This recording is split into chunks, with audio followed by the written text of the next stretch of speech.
अस्सलाम वालेकुम नाजरीन। इस वीडियो में हम बात करेंगे पुरलुस उस्मान सीजन 3 एपिसोड 34। नाजरीन, पिछले एपिसोड में आपने देखा था रोगादोस उन बच्चों से कह रहे थे तुम सबको ईसाई बना दिया जाएगा और तुम लोग ईसाइयों की बड़ी खिदमत करने वाले होगे।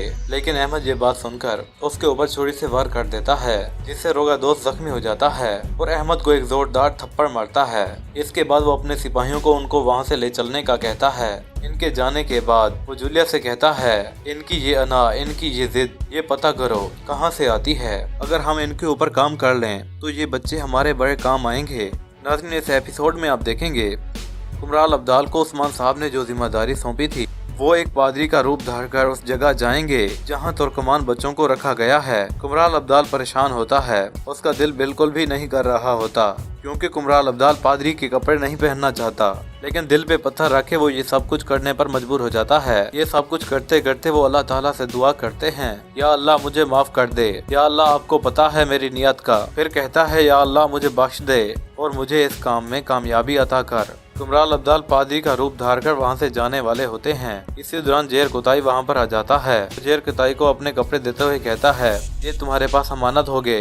जेर कुताई कहता है आप बेफिक्र हो जाएं, आपकी अमानत महफूज रखी जाएगी। अगला मंजर हरमन काया किले का होता है, जहाँ पर मिकाइल कोसेस और उसकी बहन मैरी मौजूद होती है। मिकाइल कोसेस मैरी से कहता है हमारा सामना बहुत सख्त हालात से है, हम लोग चारों तरफ से मुश्किलात में घिरे हुए हैं, लेकिन इन सब का हम एक ही सूरत में मुकाबला कर सकते हैं अगर हम इकट्ठे हो जाएं और एक दूसरे का साथ निभाएं। मिकाइल कोसेस मैरी से मजीद कहता है कि खून के रिश्ते ही इस इत्तेफाक को मजीद मजबूत बना सकते हैं। मैरी ये समझने से कासिर रहती है तो कोसेस कहता है निकोला ने तुम्हारा रिश्ता मुझसे मांगा है, निकोला तुमसे शादी करना चाहता है। मैरी कहती है आपने जो मकासद हासिल करने थे मैंने उसकी खातिर निकोला से मुस्कुरा कर बात की है, इस वजह से उसको गलत फहमी हुई है। मुझे उम्मीद है कि उन्होंने जो अपनी औकात से ऊपर जो ख्वाहिश ज़ाहिर की है इस पर आपने उसको मुंह तोड़ जवाब दिया होगा। मिकाइल कोसेस कहता है नहीं। मैरी कहती है लगता है उनका दिमाग खराब हो गया है। कोसेस कहता है नहीं, तुम्हारा दिमाग खराब हो गया है, मैं उससे बात कर चुका हूँ। फिर कहता है मेरी ये रजामंदी है कि तुम निकोला के साथ शादी कर लो।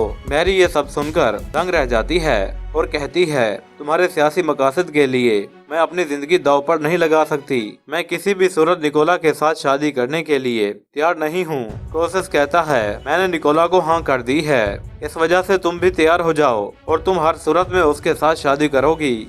इसके बाद वो दोनों एक दूसरे के ऊपर काफी ज्यादा गुस्सा करते हैं। मिकाइल कोसेस उसको आखिरी बात कहता है कि आज तक तुमने अपनी पूरी जिंदगी बहुत आजादी की है और अब इसके बाद तुम अपने दीन के लिए और अपने खानदान के लिए अपनी जिंदगी वक्फ करोगी। मैरी ये सुनकर गिलास को जोर से टेबल पर पटक देती है और वहाँ से रवाना हो जाती है। जाते जाते वो कहती है मैं किसी भी सूरत में अपने मनचाहे शख्स से हटकर शादी करने के लिए तैयार नहीं हूँ। कोसेस ये सुनकर जोर जोर से चिल्लाता है। नाजरीन, अगले मंजर में आप देखेंगे मल्हान खातून और गोगचे अपने खेमे में मौजूद होती हैं। वहाँ बहादुर आ जाता है। मल्हान खातून गोगचे से बाहर जाने का कहती है। इसके बाद बहादुर बे से पूछती है बताओ गोगचे के बारे में तुम्हें क्या पता चला है। नाजरीन, हम आपको बताते चलें गोगचे चूँकि मशकूक हरकतों की वजह से उस्मान साहब और मल्हान खातून की नज़रों में आ चुकी होती है और उनकी इस मशकूक हरकतों का पता लगाने के लिए ताकि इसके पीछे कौन है पता चल सके, मल्हान खातून ने बहादुर साहब को उसके पीछे लगा दिया था। हालांकि बहादुर ही वो शख्स है जो कि गोगचे से मिला हुआ था और ये सब कुछ गोगचे से वही करवा रहा था। लेकिन मल्हान खातून और उस्मान साहब को इस बात का पता नहीं होता। वो बहादुर साहब से बार बार पूछते हैं कि जल्द ही कुछ ऐसा हमारे हवाले कर दिया जाए ताकि हम गोगचे को उसके किए की सजा दे सकें। अगले मंजर में देखेंगे उस्मान साहब और उनके सिपाही उस किले के पास आ जाते हैं जहां पर तुर्कमान बच्चों को कैद करके रखा होता है। उस्मान साहब और उनके सिपाहियों ने हिकमत अमली बनाई होती है। कुमराल अब्दाल को पादरी के कपड़े पहनाकर उसे अंदर भेज दिया जाएगा ताकि वो वहां से उनके लिए खबरें पहुंचा सके। कुमराल अब्दाल साहब पादरी का रूप धार चुके होते हैं। उस्मान साहब उनसे कहते हैं आप ये खत लेकर अपने साथ जाना, ये खत दरवाजे पर तुम्हारे लिए चाबी की मानंद साबित होगा। इस खत को देखकर वो तुम्हें अंदर किले में जाने देंगे। फिर उस्मान साहब कहते हैं अगर आपको ये मौका मिले, आप अगर बच्चों को इधर ले आ सकें तो हम इसी मकाम पर आपका इंतजार कर रहे होंगे। आप उन बच्चों को लेकर यहाँ आ जाना। कुमराल अब्दाल साहब के जाने के बाद उस्मान साहब के सिपाही उस्मान साहब से पूछते हैं कि वो हकीकी पादरी जो उस किले से यहाँ पर भेजा जा रहा है हम उसका क्या करेंगे? उस्मान साहब कहते हैं कुमराल अब्दाल साहब उनके मेहमान बनेंगे और उनका जो मेहमान असल होगा वो हमारा मेहमान बनेगा, यानी हम उसको पकड़कर अपने साथ कबीले में ले जाएंगे। अगले मंजर में आप देखेंगे बहादुर सिपाही गोगचे से कहता है मल्हान खातून का शक आप पर ज्यादा हो गया है, अब हमें एहतियात बरतनी चाहिए। गोगचे कहती है जी हाँ, ये तो होना ही था, अब हम क्या करेंगे? बहादुर कुछ देर सोचता है, फिर गोगचे से कहता है मेरे ख्याल से अब हमें कबीले से भाग जाना चाहिए। गोगचे पूछती है ये सब कुछ कैसे होगा?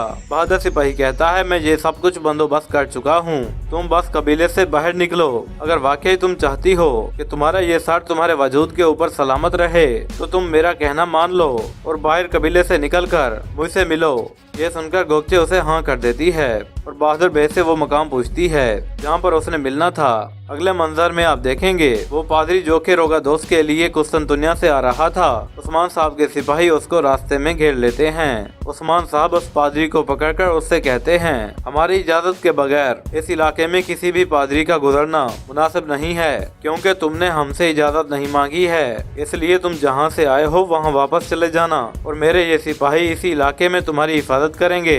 अगला मंजर उस किले का होता है जहाँ पर बच्चों को कैद करके रखा गया होता है। कुमराल अब्दाल साहब पादरी के रूप में वहाँ पहुँच चुके होते हैं। रोगादोस उनसे मिलने के लिए आ जाता है। रोगादोस आकर कुमराल अब्दाल से पूछता है क्या तुम पादरी फिलिप हो? कुमराल अब्दाल साहब कहते हैं जी हाँ, मैं ही वही पादरी हूँ। फिर वो एक खत रोगादोस को देते हैं। खत को देखने के बाद रोगादोस को शक सा हो जाता है। वो कुमराल अब्दाल से पूछता है क्योंकि उसको ये बात समझ नहीं आई कि उन्होंने तुम्हें अकेले क्यों भेजा है। कुमराल अब्दाल साहब कहते हैं एक दीन वाले आदमी को सिपाहियों की क्या जरूरत है, उसको बचाने वाली जात सिर्फ ऊपर वाले की जात है। रोगादोस कहता है मुझे ये बताओ इससे पहले तुम कौन से कलीसा में थे?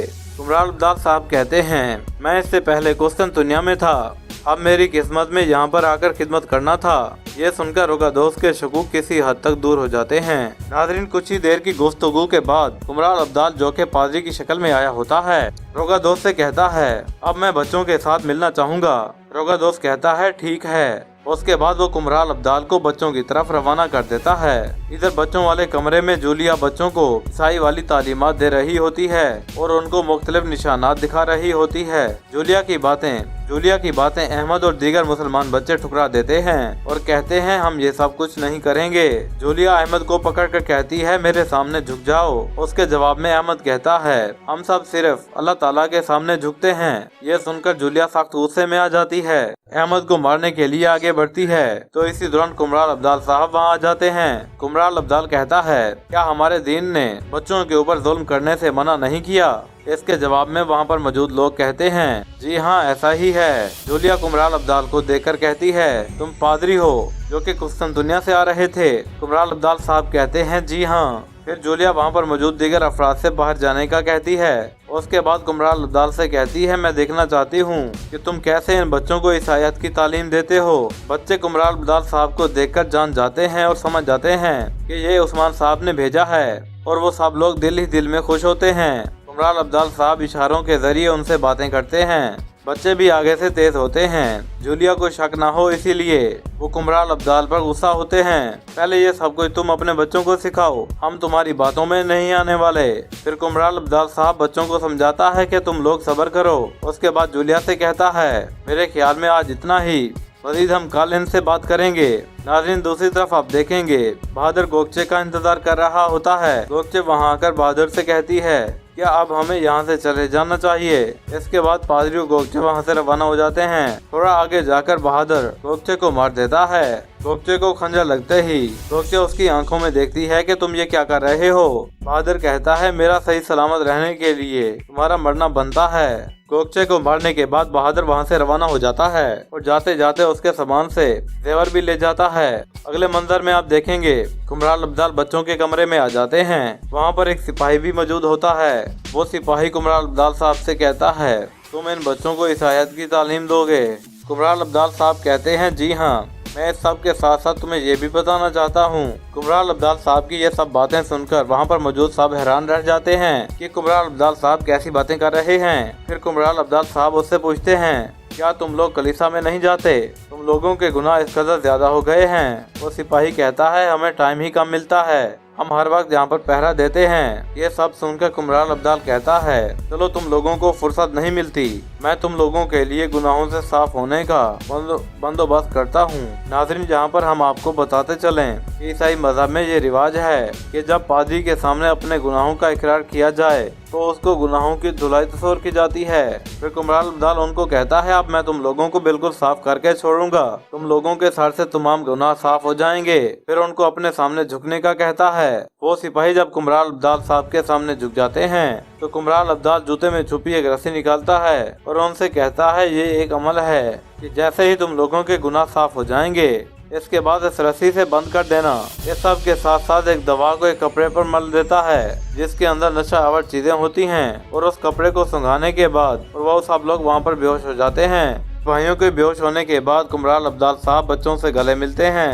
फिर वो बच्चों से कहते हैं, चलो उस्मान साहब, आप सबका इंतजार कर रहे हैं। इधर आप देखेंगे। रोगादोस जूलिया से कहते हैं, मैंने इस जैसा पादरी कभी नहीं देखा, इस पादरी को बहुत ज्यादा इल्म है। साथ ही साथ कहता है उसने गलती की है कि वो जाते जाते कह रहा था कि खुदा की बकरी, लेकिन हम बकरी का लफ्ज इस्तेमाल इस तरह नहीं करते, ये तो मुसलमानों का रवैया है। ये सुनकर जूलिया को भी शक सा हो जाता है। वो भी रोगादोस से कहती है कि आपका क्या ख्याल है, हमारे इस पादरी को लातीनी ज़बान नहीं आती। रोगादोस कहता है शायद ऐसा ही है, लेकिन अगर वो वाकई कुस्तुनतुनिया से आया है और असल पादरी है तो उसको लातीनी ज़बान आनी चाहिए। इसके बाद आप देखेंगे कुमरान अब्दाल साहब एक जगह से गुजर रहे होते हैं। रोगादोस उनसे लातीनी ज़बान में पूछता है, कहाँ जा रहे हो, ताकि पता लगाया जा सके कि कुमरान अब्दाल साहब को वाकई लातीनी ज़बान आती है या नहीं आती। लेकिन कुमरान अब्दाल साहब उसको लातीनी ज़बान में जवाब देकर हैरान कर देता है। यह सुनकर रोगादोस भी शर्मिंदा हो जाता है और उससे कहते हैं, ठीक है, आप जारी रखें, आप जो भी कर रहे हैं। कुमरान अब्दाल साहब के जाने के बाद रोगादोस उस कमरे की जानिब बढ़ता है जहाँ उन बच्चों को रखा गया था, लेकिन उस कमरे के बाहर 2 सिपाही तैनात होते हैं। उन सिपाहियों को वहां पर गैर हाजिर देखकर रोगादोस को एक बार फिर से शक हो जाता है और वो उस कमरे में चला जाता है। वो अंदर जाकर देखता है दोनों सिपाही रस्सी से बंधे होते हैं और बेहोश होते हैं। ये सब देखकर रोगादोस का शक यकीन में बदल जाता है कि ये सब एक ड्रामा है और ये जो बंदा आया है ये कोई पादरी नहीं है। इधर दूसरी तरफ गोगतोग उस्मान साहब से कहता है कि अल्लाह करे कुमरान अब्दाल अपने इस मिशन में कामयाब हो जाए। उस्मान साहब अपने सिपाहियों को कुमरान अब्दाल साहब के कुछ वाक़े सुनाते हैं। अभी ये सब यही बातें कर रहे होते हैं तो जंगल में से कुमरान अब्दाल और बच्चों की आवाजें आती हैं। ये सब भाग रहे होते हैं, इनके पीछे ईसाई सिपाही लगे होते हैं। ये सुनकर उस्मान साहब अपने सिपाहियों को वहां जाने का कहते हैं और खुद भी वहां पहुंचते हैं। उस्मान साहब और उसके सिपाही बच्चों को एक महफूज मकाम पर ले चलते हैं और खुद रोगादोस के सिपाहियों के साथ जंग में मसरूफ हो जाते हैं। वीडियो पसंद आई है तो वीडियो को लाइक करें, चैनल पर पहली बार आए हैं तो चैनल को सब्सक्राइब कर दें। मिलते हैं अपनी अगली वीडियो में, तब तक के लिए अपना ख्याल रखिएगा। अल्लाह हाफिज।